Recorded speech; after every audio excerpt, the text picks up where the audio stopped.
Hey everyone, Puneet here. Welcome to episode 19 of the North of Patient podcast, Conversations on Health Beyond Care.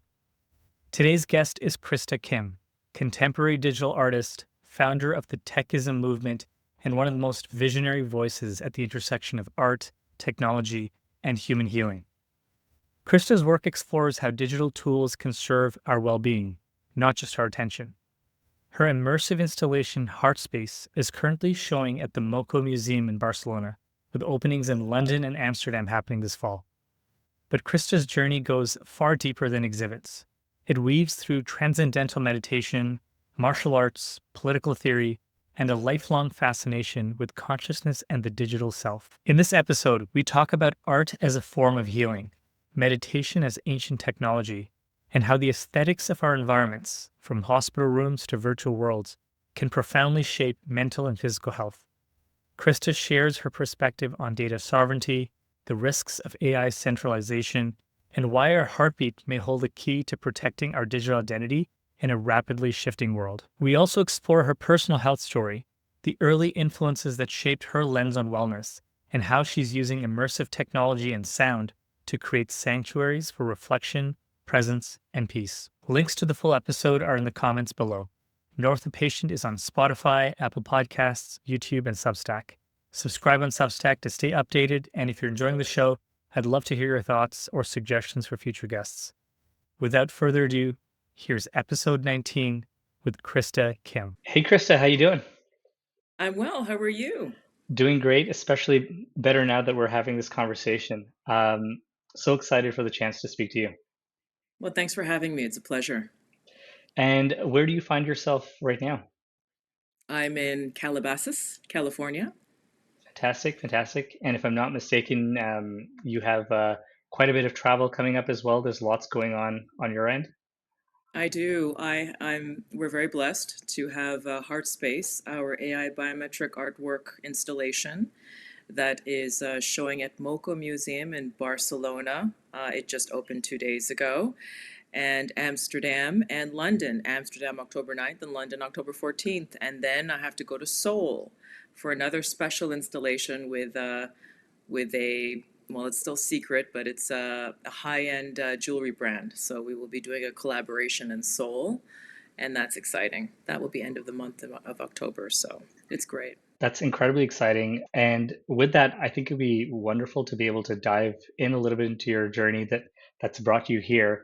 Why don't we start from the beginning? What brought you to the fantastic intersection of humanities, art, and health where you are today?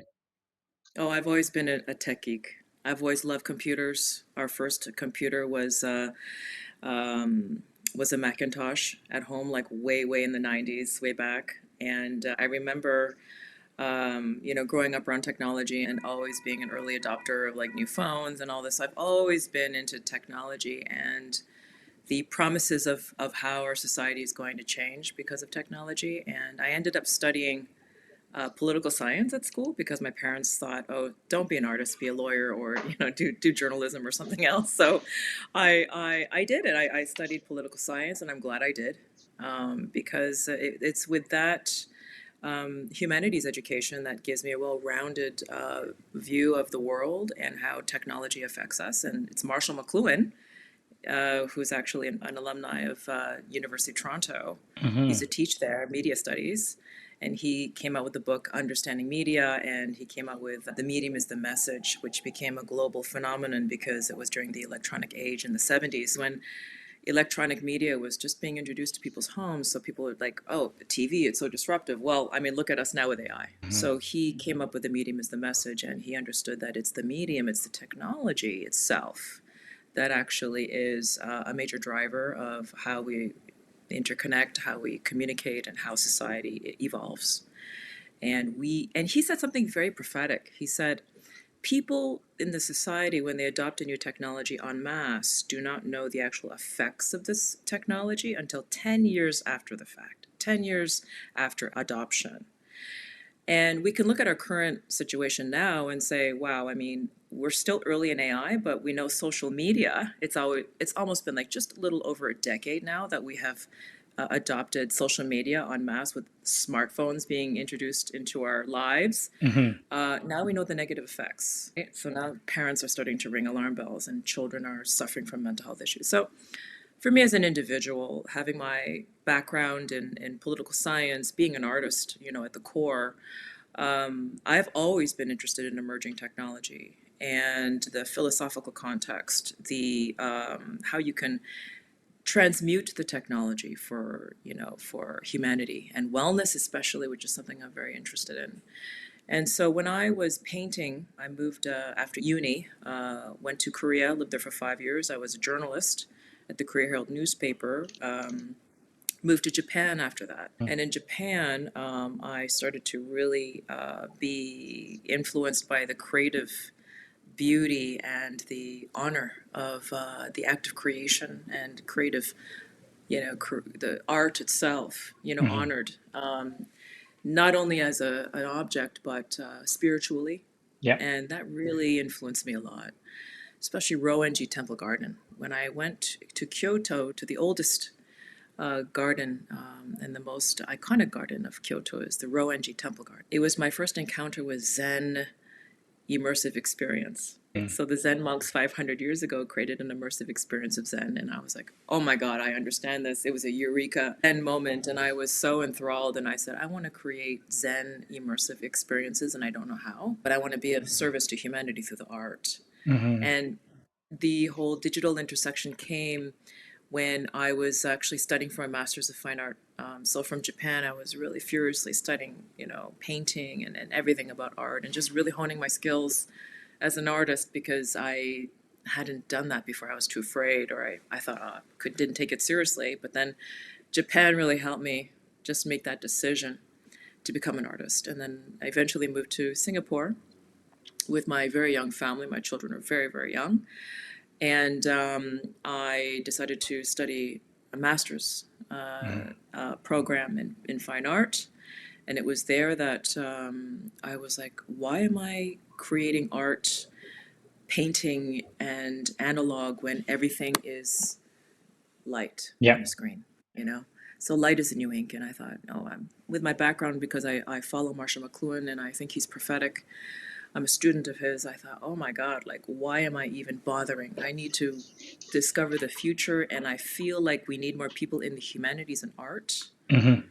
and technology in order to guide where the technology should go. Right. Absolutely. So, and this is why I wrote the Techism Manifesto in 2014 after graduating from that program. And people thought I was crazy in that program, creating immersive meditative experiences, encouraging people to meditate and see the art and facilitating meditative states with sound healing frequencies. I was doing that in 2012, 2013. Hmm.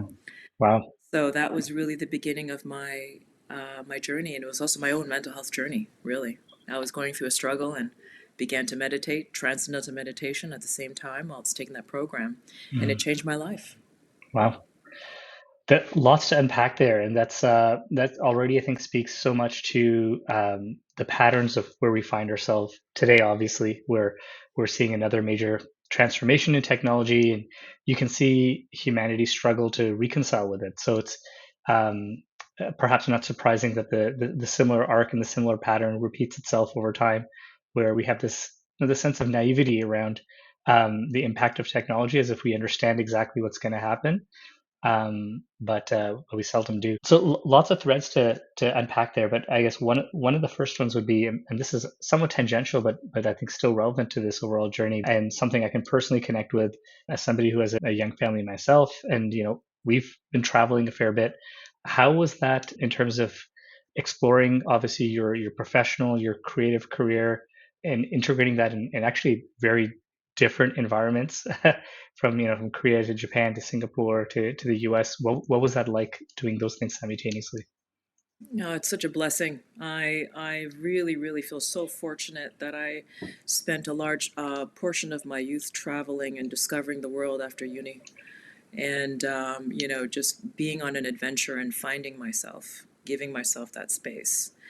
I feel that because I lived in Korea, Japan, Singapore, very different. It's Asia, but Asia is so diverse. And being able to respect a culture and honor a culture because you are a guest in that country, and or reconnecting with my Korean roots. My background is Korean, and Mhm. trying to understand, what Korean society and what the real essence of the culture is. It really is the best education you can give, especially for because it Mm. opens your minds and it keeps you from crystallizing your thoughts into becoming fluid.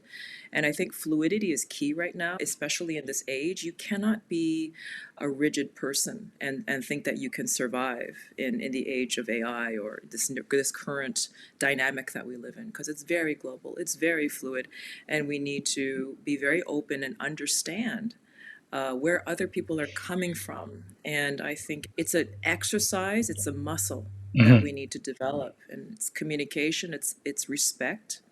And I respect all cultures, and it's wonderful to see, my installations in so many cultures around the world. And I feel at home everywhere. Like I really can get along with anyone because I really don't have any rigid ideas or rigid concepts or prejudices. I'm very open, and I can put myself in different, mindsets and ways that people see the world. And it's wonderful, actually. It's great. You raise an interesting point there, especially around the respect of cultures. Also, this idea of the importance of humanities in society as we navigate a lot of these changes. Obviously, from an educational perspective and societal perspective, in so many ways, we've devalued humanities in terms of things people should be going into. I mean, you think STEM, STEAM, all these things. While obviously the intent is fantastic, there you can see how it increasingly moves people away from the prioritization of things that are so fundamental and actually putting everything together holistically as a people. And one thing I wanted to unpack regarding, you mentioned transcendental meditation, you mentioned kind of the art and the intersection with that. Can you speak a little bit about how what your experience was in terms of how the two connect? It's everything. Consciousness. And I was taught by my teacher that um, I know that Maharishi Mahesh Yogi, he says that when the level of your consciousness is the how you see the world, right? So the greater your consciousness, the greater your understanding of the world, the greater your ability to grasp the world. And it's like you either have tunnel vision or you can see things from a very broad spectrum. And meditation helps you expand your consciousness and have a connection to a higher power, which is God. And the way that I see it is I'm plugging in like an iPhone into source energy from God. Mhm. And I'm clearing myself, powering myself, I'm healing myself, and I'm able to really see the world through those eyes, through higher consciousness. And therefore, all of my actions, my words, my decisions are guided with a higher consciousness. And it's a real blessing. Every decision that I've made, I mean, I would say a good 80%, which is a pretty good percentage, Mhm. has been really, I think, through meditation, wise and divinely guided. And that is what meditation allows everyone to do. It's an ancient technology. And I believe that it helps you to connect with who you really are instead of playing a role that is inauthentic to you, where you're learning what other people script you to be, which is a lot of people fall into that trap in the modern age with these highly invasive algorithms using our own personal data against us to manipulate us to do things and think things and make us angry and divide us. Yeah. Meditation shuts that off and allows you to connect to what's real, the truth of who you are, your fundamental being, and as not only in the physical but spiritually, Mhm. which is a very huge component of being human. So we are spiritual beings and I believe that we live forever, even Mhm. after our physical bodies may come to pass, but spiritually, I believe 100% we do reconnect with the creator and we live forever. And Mhm. I believe that meditation allows you to find your true purpose, to connect to who you are. Meditation will save us from the machine, and art will save us from ourselves. Very interesting. So, kind of expanding on that, needless to say, I can see the immense role that meditation has in the context of everything we're experiencing, in the context of obviously, mental health burden. Obviously, there's far more direct connections there. Can you speak a little bit from your own experience, from your own journey, how you feel meditation connects more to physical wellness, how it connects to our modern understanding of illness as well? Oh my gosh, I believe that our consciousness, how we feel about ourselves and our physical condition actually determines the outcome of our health. So if we are able to keep a positive attitude, have gratitude in our hearts, know that we will be well. And I know a lot of practitioners are always telling their patients if they're ill, I am well. Train your mind to believe that you're well, and every cell in your being connects to that consciousness and starts to heal. I think really connecting to your body in this mind and body connection is facilitated through meditation and also with martial arts. I mean, I grew up in a martial arts family. My father is a supreme grandmaster and a pioneer of martial arts, Taekwondo in North America. And Wow. he is one of the most senior supreme grandmasters in the world. And so I grew up with a man who is really connected to mind and body through meditation and martial arts practice. I have seen him do superhuman feats with his body. Like, for example, he would blindfold himself and he would break concrete slabs, like five in, stacked on top of one another with his bare fist. I mean, these are possibilities that you use through the mind and the training. And that's exactly what martial arts teaches you is Mm. tap into your ultimate physical potential, but also discipline and control for peace. So Yeah. I think just learning from that and knowing that it works, knowing how the body can really do amazing things through consciousness, through the mind, subconscious mind and training, I think it's profound and something that needs to be studied more, I think. Absolutely. And there's there's clinical research that often speaks to the difference in the journey with terminal illness, for example, and between individuals who, let's say, have hope or who have some form of faith, or who even, for example, have a goal or a reason for persisting, and how different the arc of their outcomes is. And this is something I don't know. I believe this was actually studies from quite some time ago. I I do feel like, generally speaking, we immensely devalue looking at so many forms of much more holistic understanding of our health because they don't fit within the context of, whether it's monetization Yeah, or commercialization or whatever the case may be. But we increasingly seem to be removed from all the natural mechanisms that we do have for healing. that's by design. And yeah, yeah. But I mean, makes sense, right? It turns people to become, as I say, the ultimate consumer, right? Where you only have one path to being able to sort of get better. That's in the Um, Western, living in Asia, it's a completely different yep, approach. It's very holistic and, it's not so yep. heavily monetized and commercialized. It really is Yep. rooted in ancient tradition, Chinese medicine, for example. In Korea, you go to the pharmacist, they will give you, a combination of natural herbs with a prescription drug. But it's not like, Mhm. it's not the same approach. It's more about, okay, achieve balance, and I don't want you to come to me and become like this forever patient. I want you to be well, right? Yeah, And that's the thing. yeah, We're trying to create forever patients in the U.S. here. That's the yeah, system here, and that's very corrupt. yeah.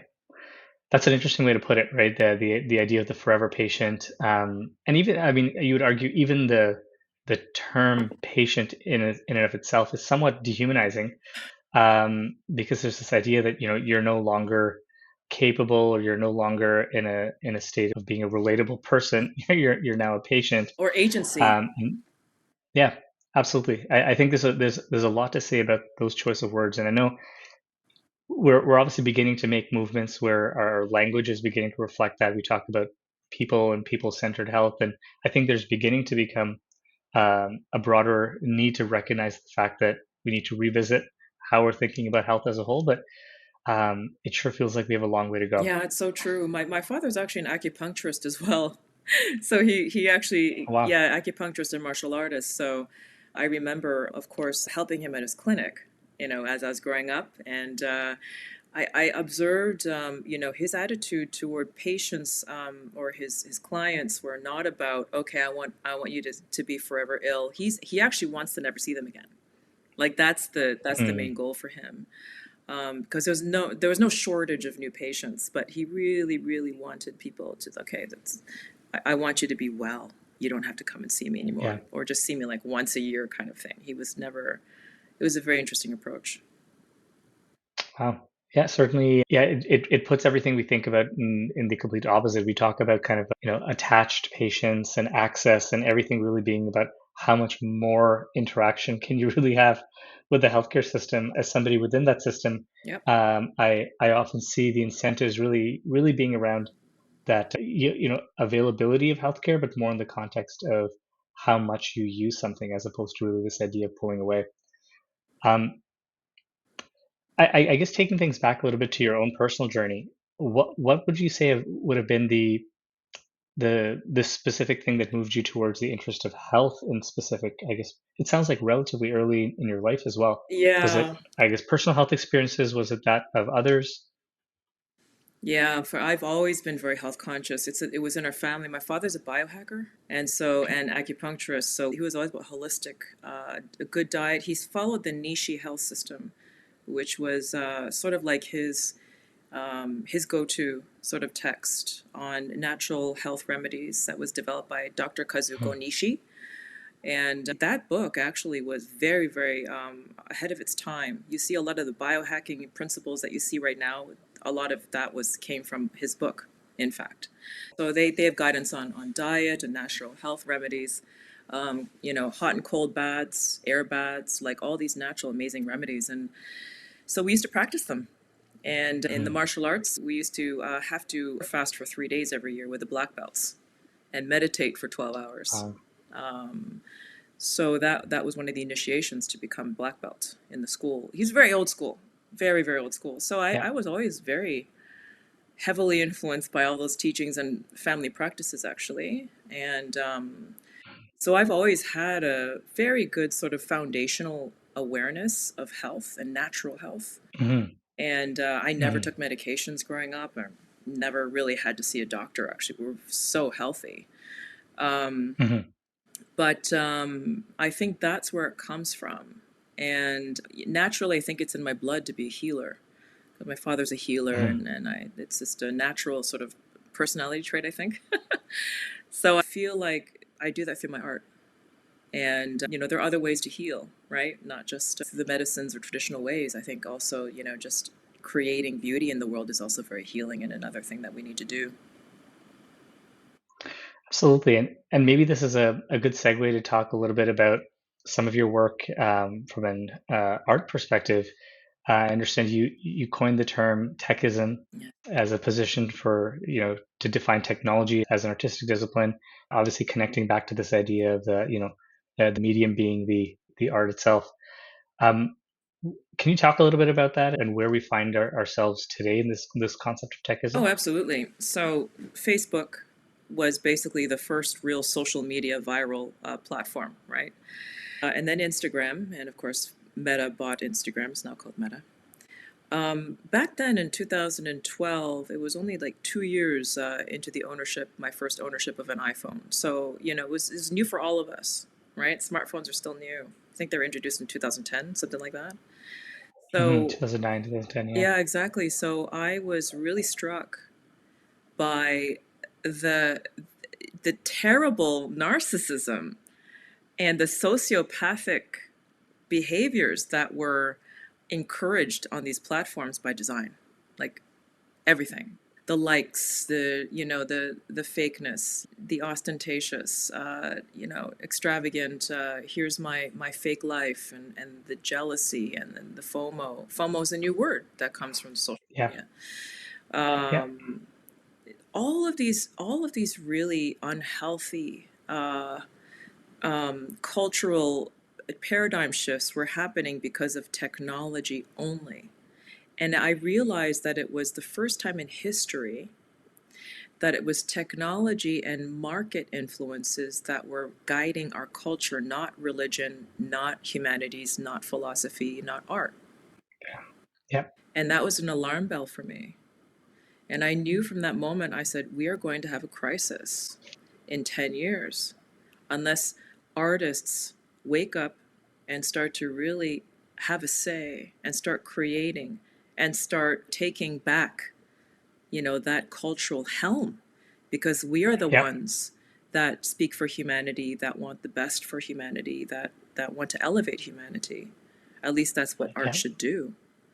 And that's why I wrote the Techism Manifesto as a call to action for not only artists but for technologists, engineers, and leading tech leaders to look at humanities and collaborate, because you can't have this blunt instrument of commerce dominate the world, because it's just damaging. It's like a casino. It's like living in Las Yeah. Vegas, and that's your entire world. It's extremely Yeah. just disruptive and toxic. And what we need to do is we need to create Kyoto. We need to Hmm. create elevated experiences and environments in the digital. Those the threshold and the standards of digital experiences should be for humanity first, not for the bottom line and for the S&P. I mean, it's just all of the priorities are completely backward, and it's really, really bad. It's created a terrible techno-feudalism scenario, and it's a dangerous path, especially because our data is being mined and sold without our permission, Yeah. and we're not able to exercise agency over our data, which is who we are. Our data body is our identity. It is our property, Yeah. and that has to be Yeah. the parameters and the paradigm of identity has to include our data body in our human rights, our individual human rights. That has to have a communion between the digital and the physical, and we have to protect that sanctity, especially for our children, because if whoever owns your data owns you and can manipulate Yeah. you with harmful algorithms and create a bubble, a distortion reality bubble like a Truman Show for every single person. And Hmm. that is going to create absolute chaos and destruction, not only mentally, but the fabric of our society will be absolutely destroyed, especially democracy. And Hmm. we already see the effects of that. So we need data Yeah. sovereignty. I'm leading onto a tangent, but really, techism is all Yeah. about these conversations. We need philosophy, Yeah. we need art, we need the humanities to have a discourse very serious and guide the culture forward and the awareness. Absolutely. These are important conversations, and in so many ways, they intersect quite directly with healthcare. It's not even that abstract from that perspective. I feel fortunate that where I did my own training, so I'm a physician by background, although I'm practicing as a technologist today. And one of the things that drives me to be doing what I'm doing is really around how do we more responsibly build Yes. with people in mind. And I often talk about this concept of like, technology should be useful, not sticky. You shouldn't be optimizing for engagement. We should be optimizing for a person's goals and their unique and individual desires. But I feel fortunate that I did my training at McMaster University just outside of Toronto, and they were certainly much more open-minded from an education perspective. And one of the things we had an opportunity to do during, and this was a research project during my family medicine residency, was actually they took a small cohort of us and they exposed us to fine art, and they asked us to evaluate fine art and learn the basic principles of how to evaluate art as a way of developing deeper sense of empathy and communication capabilities, Wow. which is, I thought, really forward thinking. I don't know the program is continued. I know it was like a joint collaborative, but I think so much of what needs to happen needs to be with that kind of a lens, which is to be able to recognize all of the the pieces of the human whole that we don't have, a registration number or an ID tag directly affiliated with. That's fascinating. I Um, think that's amazing. I think that having those intersections between different curriculums is so important, and especially aesthetics in medicine. It matters. It matters how your environment affects you. The exosome is your environment that mhm. affects your mental health. I learned this from my friend Dr. Srini Pillay, who's a wonderful psychiatrist and neuroscientist as well. And he speaks a lot about aesthetics and how important it is to have beauty around you for your mental health. And patients in hospitals actually should also have art. And there are programs. The Cleveland Clinic has a wonderful art program. And I believe that is it NHS? Yeah, NHS. Yeah. The NHS has a now art museum visitations for patients for their mental health as well, which is Wow. something that needs to, I think there has to be more and more done in these areas for sure, without question. Yeah, absolutely. And I believe in Japan they've been prescribing forest Yeah. walks, nature walks as a form of clinical treatment for quite a bit of time. I know that that ideology is now slowly beginning to permeate other places as Yeah, well. I think we need kids to go out in the forest with no Yeah. digital devices. And kids should not be using social media until the age of 16, even 18. I mean, I would not. Unfortunately, I was allowing my children to have access to iPads and things like that, and I feel it really does affect the brain. It affects the Mhm. development of the brain for Uh, sure. yeah, no doubt. Um, so kind of talking a little bit about techism conceptually and also your view, I guess, more holistically on technology.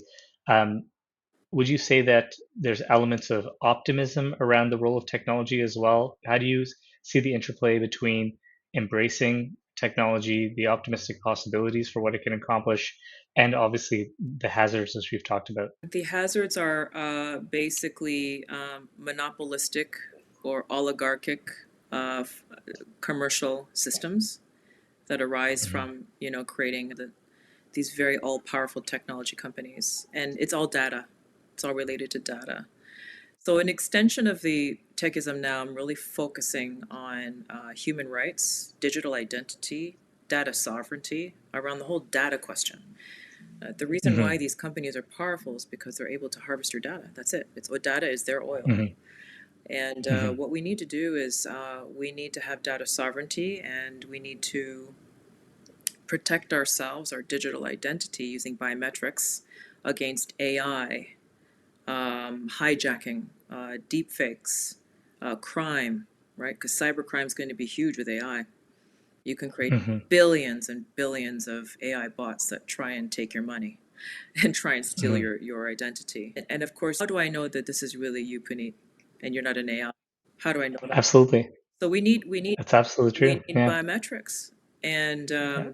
so the biometrics that I trust is the heartbeat. And the reason why is because any physical biomarker can be copied and forged, right? So you're talking Mhm. fingerprints, retina, and retina is also dangerous because you're giving away a lot of biodata if you scan your retina, Mhm. and they're selling all that Mhm. information. Facial scans easily.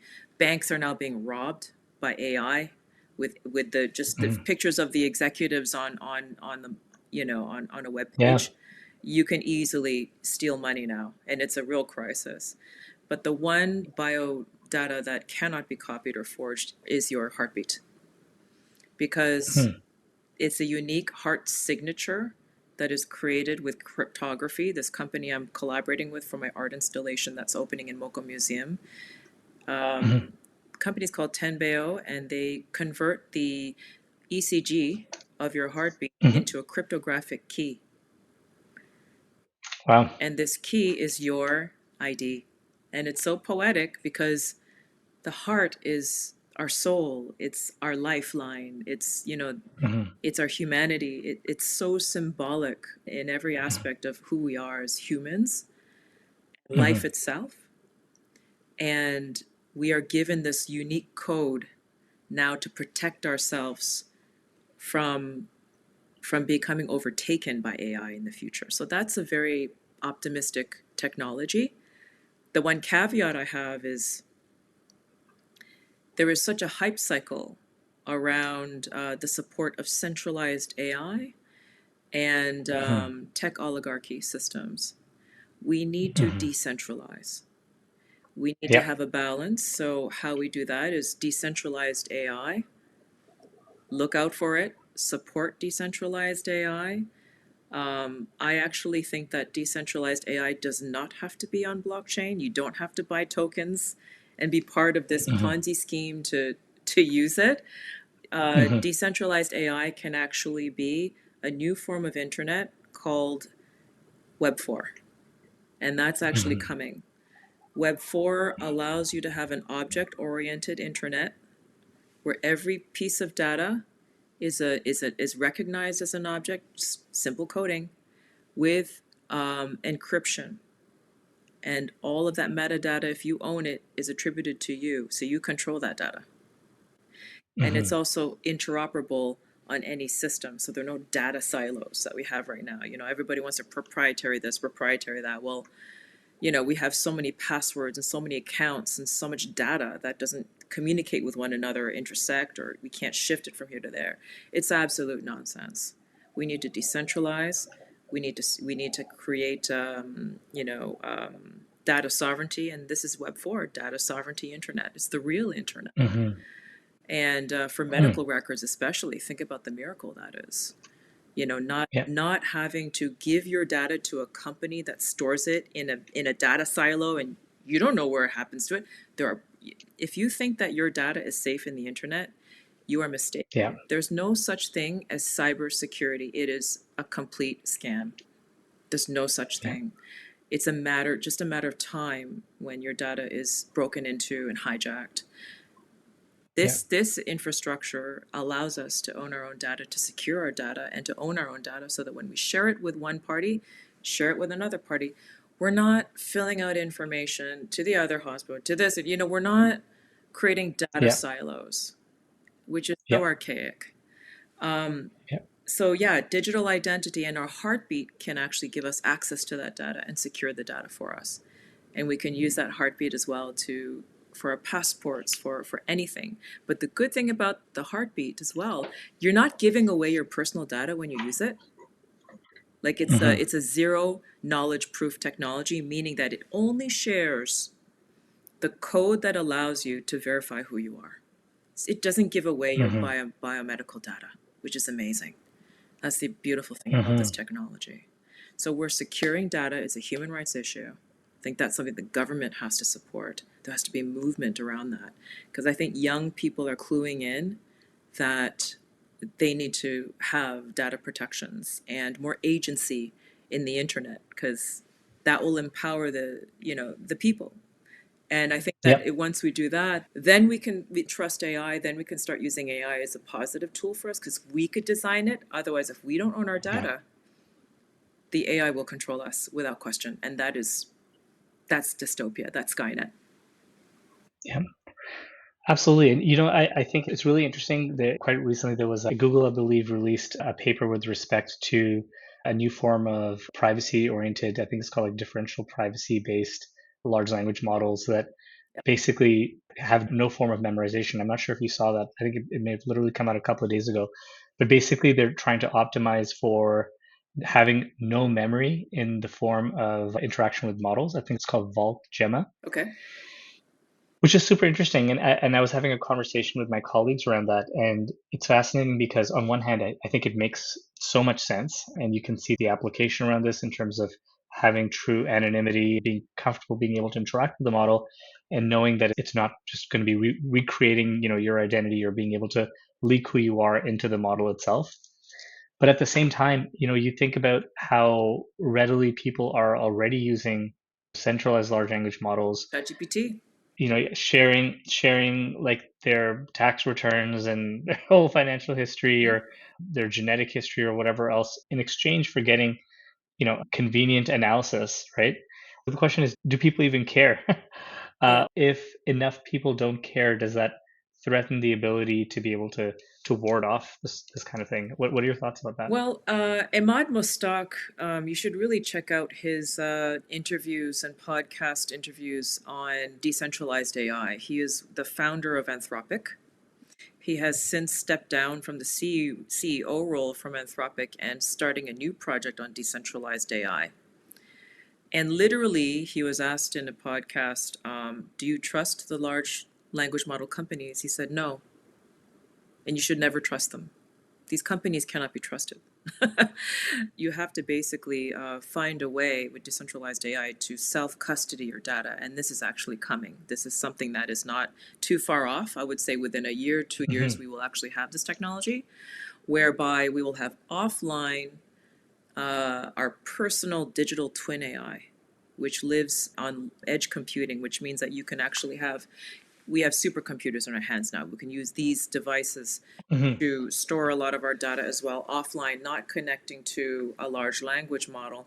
And of course, we could find ways of storing the data that's offline. And therefore, it knows everything about you.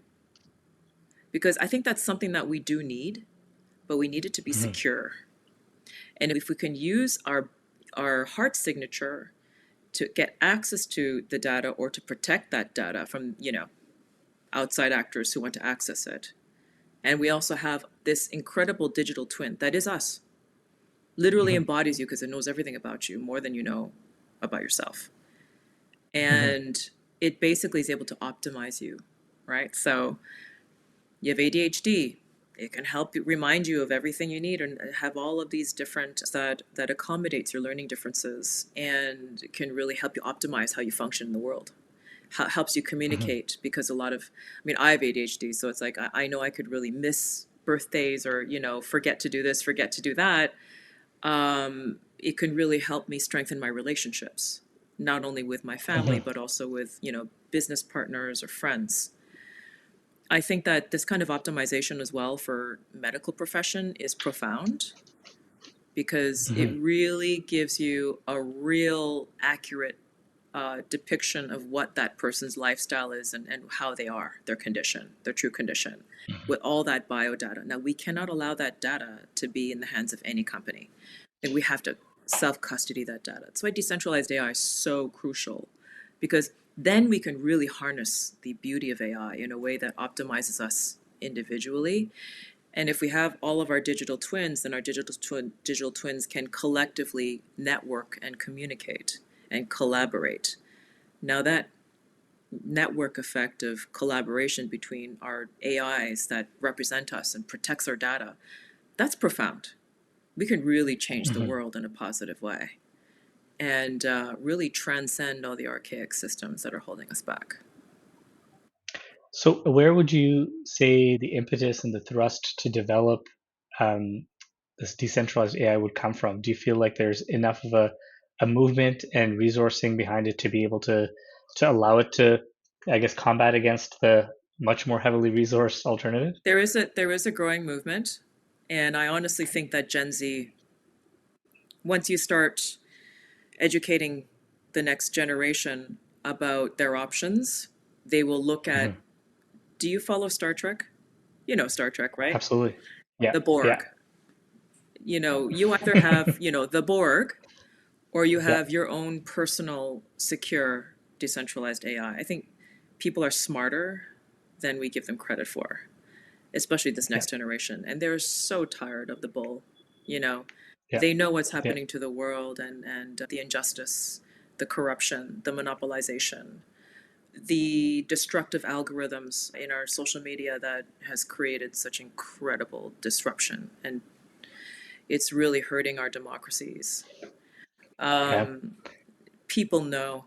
And I think that it's coming. I don't want to give away too much information, but this is coming. Yeah. And Yeah. there will be solutions. I think healthcare will be one of the top Yeah. innovators in the field because it's simply a necessity. I mean, HIPAA Oh yeah. compliance and, data, like all of this is very, very highly regulated, but this kind of Web 4 structure and digital twin AI is really going to help the healthcare industry and patients in a way that's like, it's groundbreaking, right? And Yeah. it's a huge innovation. And in fact, I know that there are conversations about doing this. And I think that it's also going to be art. So there will be innovations in art that will herald this forward. And I happen to be working on a project, but I can't give you too much information. Can't speak to it. All right. Well, I think that's a good segue to talk a little bit about some of your specific projects. I know Mars House, for example, was a really interesting one, which I believe talked about virtual environments. Hmm. Can you talk a little bit more about that and maybe how that intersects with how we can think about how we create environments, virtual environments or physical environments today for healing? Oh, well, I mean, the entire Gen Z generation are gamers. Yeah. Yeah. And a lot of millennials are gamers too, right? I Hmm. mean, I grew up with games. I'm not as much of a gamer. I mean, all of us have experience being immersed in a Yeah. game and having, and now because of the internet and connecting kids together on platforms like Roblox or Minecraft, or you're able to connect with other people. And I think during COVID, a lot of kids, were playing play dates on Roblox. That's what my kids did with their cousins and friends. Hey, let's meet in Roblox, Yeah. and they had a great time. And I'm watching them like, that's where I learned that social interaction online is actually real social connection, right? And it Hmm. facilitates social connection, and it's a good thing. It can be a very good Hmm. thing. So, and then of course, when I learned about blockchain for art and learned about NFTs, I created, well, Mars House actually was created before I even discovered NFTs. It was created the beginning of 2020, March of 2020. And Hmm. it was my dream home because I really wanted to create um, a modern house of Zen. And I was so inspired by the Samsung wall technology because it was just announced. It's Hmm. basically like entire walls can be screens. Like that was unheard of Yeah. till that, Yeah. right? You see those in movies all the time. Yeah. And I was like, wow, like, oh my, imagine if you can create a house that's fully immersive, right? Yeah. And I was like, I was like, okay, I have to do this. So I worked Hmm. with a visualizer for Unreal Engine and created this home that can actually be visited in VR. And it was my Wow. dream home, very, very much heavily influenced by Japan, but Hmm. at the same time incorporating my art. So it's digital Zen, right? And Hmm. the screens were the ceiling and the floor, complete screens into the patio, into the pool. I designed all. It was amazing. And I thought, wow, this is a cool Wow. project. I'd love to make it real, right? So put it Hmm. on the shelf, and then December of 2020 comes around, and I'm like, damn, like this this lockdown's pretty intense, and there's a lot of money Yeah. printing. And I was thinking, what should I like? Where should I invest? And what solutions are there for hedging risk? Especially with deflation and all that. And I looked into Hmm. Bitcoin. I started to study it seriously. I didn't know Hmm. anything about it before that, Hmm. Hmm. and that was right before that Bitcoin bull run, right? So I had Yeah. invested right Yeah. in time to take advantage of that. Yeah. And then, Yeah. of course, if I learned about Ethereum and NFTs because I looked up blockchain for art. Because as a digital artist, I would get Yeah. anxiety every time I sent my Hmm. art, even as a WeTransfer. Because it's like, where's my Yeah. art going? Who's going to print it? Exactly. There's no Yeah. ownership on there. Like anyone can copy it and claim it's theirs. Exactly. And redistribute it somewhere else. And you go on a trip somewhere and you realize there's like thousands of copies of your artwork being circulated around. Exactly. And that can happen. Like Yeah. you have postcards of every master's artwork, out there, like, Van Yeah. Gogh's sunflowers, you name it. But Yeah. the thing is, the difference is there is a technology finally to attribute ownership to a digital asset, like art, Hmm. and then eventually with real estate. Because I could Hmm. see while I was studying NFTs, I was heavily involved in the first batch of artists joining Super Rare, which is a very well known NFT platform, and When I asked in the onboarding call to the marketing guy, Zach, I'm like, Zach, what do these people do with the art if they buy the NFT? They say a lot of the collectors build their own metaverse homes and museums on crypto voxels or Decentraland and they hang them there. And I was like, the whole Roblox with my kids and then Decentraland and crypto voxel. I'm Yeah. like, that's fascinating. I said, I have a house. I have a Hmm. house that you can literally upload into, a higher fidelity metaverse because it's Unreal Engine. Hmm. So I asked myself the question, and I could foresee this. I said, right now NFTs are so early that all it is a JPEG that's only like 10 megabytes or 100 megabytes. Sorry, 100 megabytes was the limit at the time. JPEGs, not even videos, right? So they're just launching videos. When they did allow videos, I said, well, is the world ready? Because the future of NFTs are digital assets, 3D digital assets that are powered by AI. I knew it right then. And I said, I'm going to see if in the marketplace, if anyone understands what they're buying if they buy the Mars house as a metaverse home, as an asset. And it sold. And the owner understood. Wow. So we're very ahead of our time. And it just kind of blew up from there because people couldn't believe couldn't believe what it was, especially in the Hmm. architecture community, which is really amazing. I love architecture, right? Obviously. Hmm. Yeah. And I remember initially people just did not understand what an NFT was, what the metaverse was. All they saw was a 3D rendering, which every architect does. So Yeah. they're up in arms, like, what is this bullshit, right?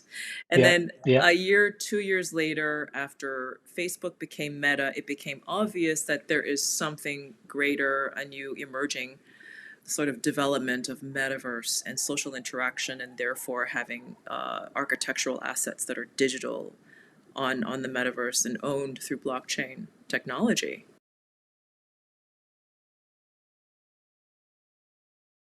Fascinating. And it's amazing. It's really an honor, to be part of this world of architecture and art because Yeah. I was just sent a book by a wonderful writer, Owen Thomas, I believe his name is. He wrote a book called The Manifesto House. Hmm. And the Manifesto House, he's a curator and a PhD in architecture who teaches about architecture. And he wrote about all of the major architectural projects in the world that have changed architecture. So he starts from Hmm. really early until the last chapter is the Mars House. And you've got Frank Lloyd Wright in there, you've got Mies van der Rohe, you've That's got amazing. all of my icons, and I'm like, are you kidding me? And he sent Yeah. me a copy. I was so honored. I was like, wow, this is profound. But my plan is to build the physical Mars House. And for those listening, we'll be sure to include a link to Mars House where you can get kind of information and be able to visualize that as well. That's really fascinating. And in your work, has there been intersection with the development of real spaces for healing in the context of hospitals, public spaces from that context as well? I actually did a wonderful healing installation called Healing Atmosphere in my friend's plastic surgery ward. Oh, Yeah, wow. in the actual And where was surgical this? in New York. His name is Okay. Dr. Dilip Madnani Okay. Facial Plastics. And I did a Hmm. physical installation. I printed wonderful gradient artworks onto a special non-bacterial material, and we used that as the wallpaper in the room, but it was all very immersive, and it's a healing Wow. atmosphere. Yeah, so yes, I've always been interested in doing hospitals and clinics. I feel that beautifying space with that intention, it just makes a huge difference for the patients, especially because they feel really cared for, right? And they feel relaxed. The sterility that occupies the majority of healthcare, I feel like is part of what almost makes people feel worse. Like there's that feeling of you're okay, but then you've stepped into a clinic or hospital and you automatically begin to feel You don't worse. want to be there. Um, yeah, and truth be told, I get it from the context of like scalability and cost and standardization and so forth. But I think there's again a loss of the humanity around how we're treating a person by putting them in a space that feels like like a chicken coop or something like Oh, that, right? absolutely. And And people who are really in palliative care, or or especially young children who have cancer or cannot leave the house, or cannot leave the cancer ward, you can put them in virtual reality. You could put virtual Mhm, reality goggles on them, and they can be taken away to anywhere they want to be.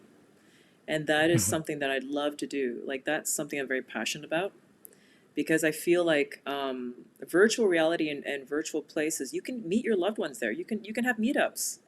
You can have Yep. you can have mental health therapies. Mhm, You can have support groups. You can have social engagements in the metaverse. mhm. It's only going to get more and more powerful. Right now, the platforms are just too early in their development, but there's a lot of, there's a lot of advancements to come, especially, with AI, because AI will be able to help a lot of these platforms really develop quickly, and they are, and quantum Mm. eventually as well. So within 10, 20 years, we are going to have digital physical interactions. I can definitely imagine that. I mean, to a certain extent, we already begin to see that through the Internet of Things and through other kind of immersive experiences where, voice can now control things in your environment and vice versa. Absolutely. But it's pretty incredible. One question I had with respect to the intersection of the metaverse, the intersection of this idea of, I guess, digital abundance, if you Yeah. will, of a potential art. Do you ever wonder or think about how it affects the human mind when we're almost overexposed to certain forms of beauty? So whether it's, for example, people seeing crazier and crazier vistas of architecture or things that are truly meaningful, but in the same way that we're kind of desensitized, let's say, content that we see in social media, how do you think that influences the human mind? How do you think that evolves and from a positive perspective as well? That's such a good question. I actually like to play Minecraft with my daughter. And when we're building a project together, we like to build, houses and, really, really cute things. They have Hmm. wonderful sunsets and sunrises and nightscapes. And we literally, both of us would stop and, oh my God, look at the sunrise in Yeah, Minecraft. And you yeah, feel like yeah, you're there, It's like, oh, yeah. wow. And look, because we made a really amazing mountain view house. And it's really, really impressive. She's so good at this. And she's like, Mom, from your house, look at this view. And it's a glass house she helped me build. She's very good. She's like, look at the Mhm, light and the sunrise from this view. We're both inside the house looking at the view. We're like, wow, it's so beautiful. The colors.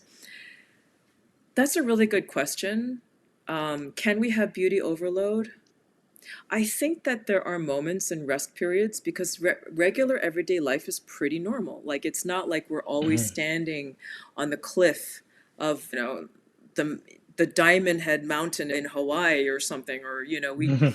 Yeah, there are definite breaks, just because life, that is the way life is. It's a combination of the everyday and then the sublime. yeah, But I think that it's wonderful that children are exposed to the sublime. And I yeah. think that that is very, very spiritually important, because if they appreciate that beauty, then that means that they appreciate the beauty of everything, including themselves, including other people, including their world. It's a wonderful Mhm. way of connecting with humanity and everything, really spiritual. Yeah, absolutely. And thus far, we've talked a lot about obviously the like visual forms of art. You mentioned a little bit earlier in our conversation around sound healing and sound baths. Yeah. What are your thoughts and what have your experiences been around sound and healing itself? Oh my gosh. I really relied on Theta sound waves, healing music by Mhm, Dr. Jeffrey Thompson. I was mhm, really, really into his stuff at one point. I was going through my divorce, separation in Singapore, whilst I was enrolled in the art program at LaSalle College of the mhm, Arts. And it was literally like transcendental meditation and painting whilst listening to theta healing music. Brought me mhm, into a zone and really helped me express my creativity and heal, right? So I was just mhm, I was really, really able to use that as one of the tools in my toolbox to keep me balanced. Put on the earphones and I just listen to it. It Yeah. helps me just zone out. And vibration is a huge healing Mhm. mechanism, and I'm actually developing a sound and healing program that I want to do as a public installation, as a group communal experience with vibroacoustic experience as well. So the healing Mhm. sound frequencies are going through you and the through your whole body, and it's communal, so you're connecting with other people, and you also see art around you as Mhm. well, fully immersive. um, for me, it's been very, very, I love listening to healing sound frequency music, and I incorporated it into my artwork. So all of my Mhm. immersive experiences use healing sound frequencies as Mhm. as part of the experience. I believe in it wholeheartedly, and yeah, I'm just so happy that I went down this rabbit hole. Yeah. I go into different rabbit holes, you can tell, right? Well, 100%. And it's interesting because, again, it's easy to overlook these things. I know now that there's a number of companies that are specifically kind of actually, there was one company that I've worked with for some time Mm. that was specifically focused on reducing the beeps and clicks and sounds, like in an ICU, for example, that come from all the machines. So they were trying to downregulate that because those sounds were also important clinically to be able to make decisions or understand how a person is doing, but it all created an immense amount of fatigue for healthcare providers, Oh, and I it was could overwhelming and imagine. obviously Wow. doesn't create a positive environment. So, and then now you're also beginning to see companies that are creating, sound experiences like within MRIs or obviously within waiting rooms and that kind of a thing. I think there's so much that can be done, not only, I guess, in the context of, music or sound that we communicate with or interact with in our own day-to-day lives, but also in spaces of healing and making those more accessible. Wow. Is it a noise Yeah. cancellation earphone? No, so that one company that was focusing on that technology, what they were actually doing was they were reducing the alerts that were coming through and resignaling them and basically summarizing what was happening with the patient without you having to hear like 20 different sounds in order to do that. N- It's to reduce the burden and the fatigue that healthcare providers felt. and very soon AI is going to be an incredible, like, the tool, the only Yeah, assistant you need, really. It's going to be plugged into the yeah, hospital and all the devices. It's going to be amazing. yeah, yeah. Um, So I'm cognizant of time, and there's just a couple more questions I wanted to get to from my end. One is a broader question I like to ask in the context of, from the vantage point that you're in, you obviously have had an opportunity to interact with and build in the world in a way that the vast majority of people haven't, and in particular, those of us in healthcare who don't get exposed to that enough. What would you say to health system leaders, people in decision-making positions about what we should be thinking about in terms of tomorrow? Wow. Especially with my experience with Heartspace, I feel like allowing people to express themselves creatively and connect to their own biodata is something that people love to do, and it brings joy into their hearts.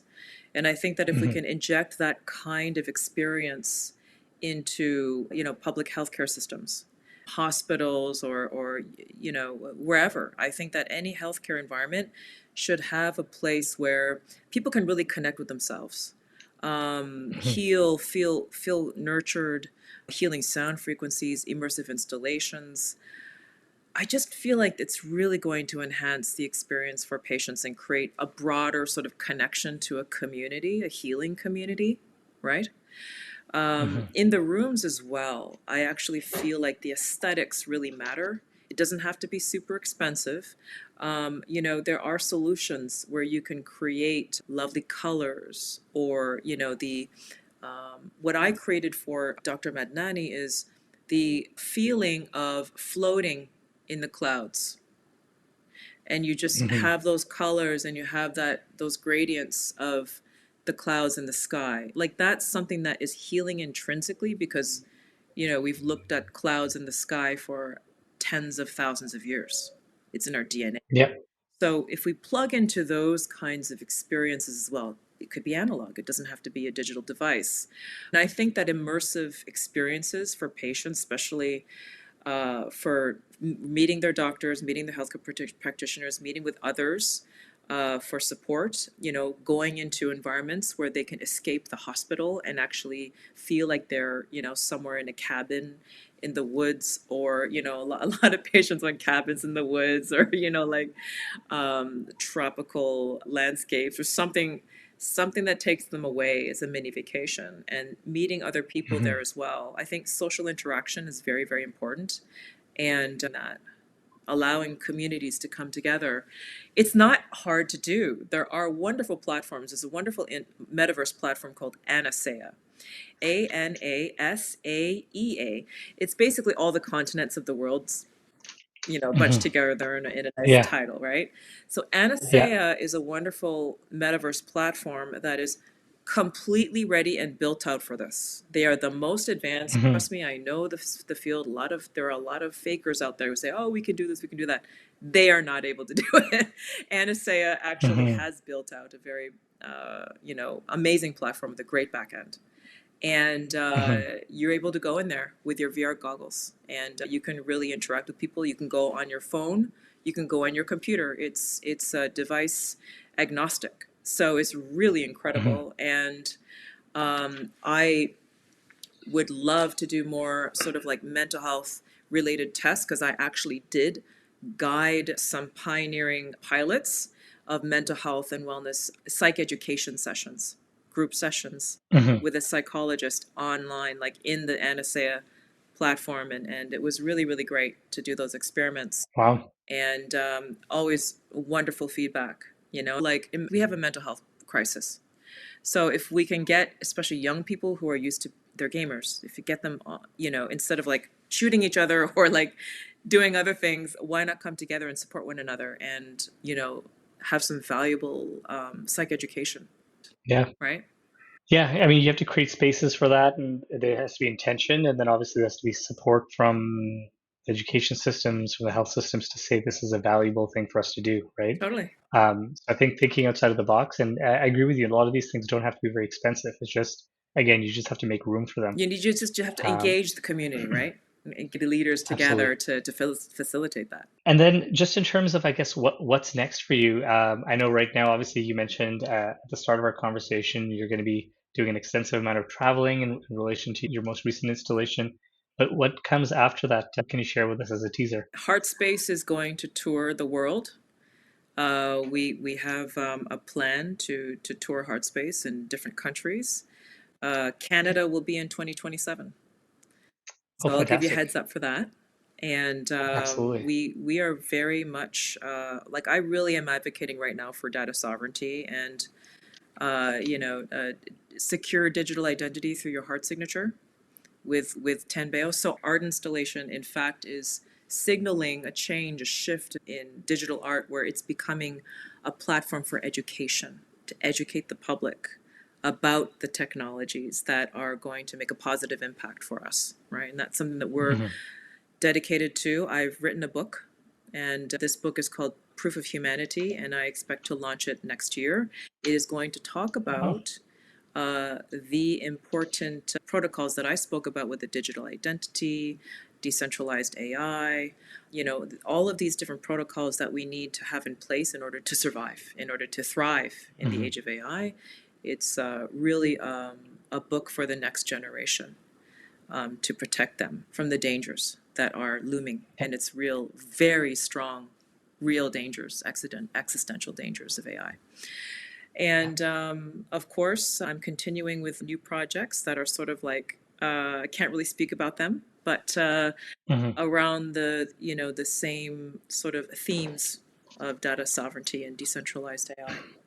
That is incredibly exciting. Where can people, what's the best way for people to follow your work and find out more? Oh, well, I'm definitely on social media. Krista.Kim on Instagram. You can Google me. My website is right there. My Yeah. my shows are happening at Moco Museum. You can visit Moco Museum to look at the dates. Um, I'm available, and you can reach out. My team is ready to do any kind of communication. So, yes. Amazing. Well, thank you, Krista, for everything that you're doing and for this fantastic conversation. I'm looking forward to keeping in touch. Thank you so much for having me.